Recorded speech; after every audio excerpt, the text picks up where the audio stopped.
Views of these guys. We've also heard from Florian over in Munich. Let's actually get the fan perspective now, because we can speak live to Sam Mulliner from Newcastle Fans TV. Sam, thank you so much for coming on. We'll get back to Miguel Almiron in just a moment, but let's start with Kieran Trippier. I mean, quite simply, can you afford to lose him? No, not really. Having said that, from an on-field perspective, we've kind of got a ready-made replacement now in Tino Livramento, who's, when called upon so far this season, he's been absolutely immense and looks a real talent for the future. But in terms of Trippier and what he brings, not just on the field, but off the field as well, ever since he joined us, standards just lifted and increased tenfold. First player through the door since the takeover. He's just been immense on and off the field for Newcastle. And yes, OK, he's 33 and he's getting on a bit, but he's still a quality player. His stats speak for themselves. I know he's made a couple of little errors here and there which have cost us a little bit, but he's still world class, and it's no surprise a team like Bayern Munich want him. He's just a fantastic player, a fantastic leader, and he'll be a big loss. So I do hope we keep him. Yeah. On the sort of money side of things, then, we know that the bid was in the region of £13 million. James mentioned a minute ago that's obviously more than the £12 million that you paid for him from Atletico. What do you think it would take for Newcastle to let him go? 100 mil plus Musiala. That'll do. We could talk then. That's optimistic. Yeah, I don't know. Look, whenever a player is the wrong side of 30, that their value decreases. I think it would take a silly offer for them to consider letting him go so late in the January window, but it would have to get towards 20, I would imagine. I just don't see it happening this late into the January window.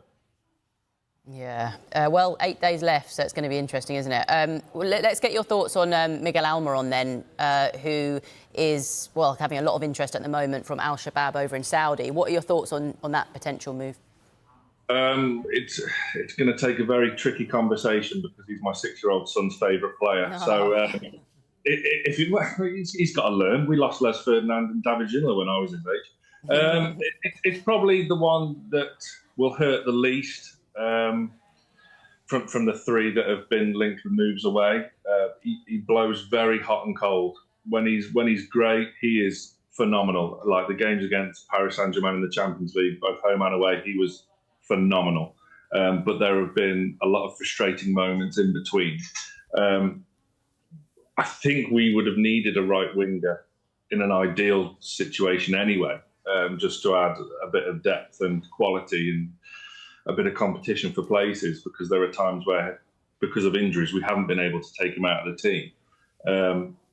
I still think he'd be a good squad player, but were we to get a replacement in, I wouldn't mind a Takakubo maybe from Sociedad, or I see we've been linked with Morgan Gibbs-White. I don't think it would have upset as many were we to lose Almiron as opposed to a Wilson or a Trippier. Yeah, but obviously you're saying that you do, if you do let him leave, you ultimately want to get a replacement in, unlike with Trippier, where you kind of see that you've got Livramento there and he can do a job.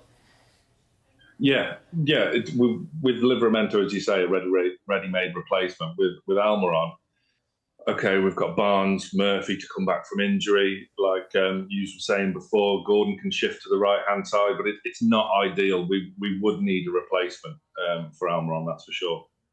And just lastly then, I mean, it's obviously sort of quite a different transfer window for Newcastle fans compared to the last few. I mean, what's been the general reaction amongst the fan base this month? Frustration. And that's been a kind of key theme running through our season, is frustration, because the injuries we've had to big players has been relentless, and it's really spoiled what was supposed to be a really exciting season. Like, everything that's gone wrong has gone wrong. No one could have predicted what was going to happen with Tonali. Losing Nick Pope for so long is a big miss. Losing Joe Linton for the rest of the season, it hurts a lot. How are you supposed to replace him? Harvey Barnes, with a freak toe injury, has kept him out for so long. And we were hoping just to get to January and then kind of get some reinforcements through the door. But because of these rules that are just so unfit for purpose, we haven't been able to do so, and it's really, really scuppered our season. Yeah. Sam, brilliant to have you on. Thank you so much for joining us. And look, if Almiron does leave, hope your son's all right. I'm sure he will be. I hope so too. We'll speak to you soon. Thank you. Right.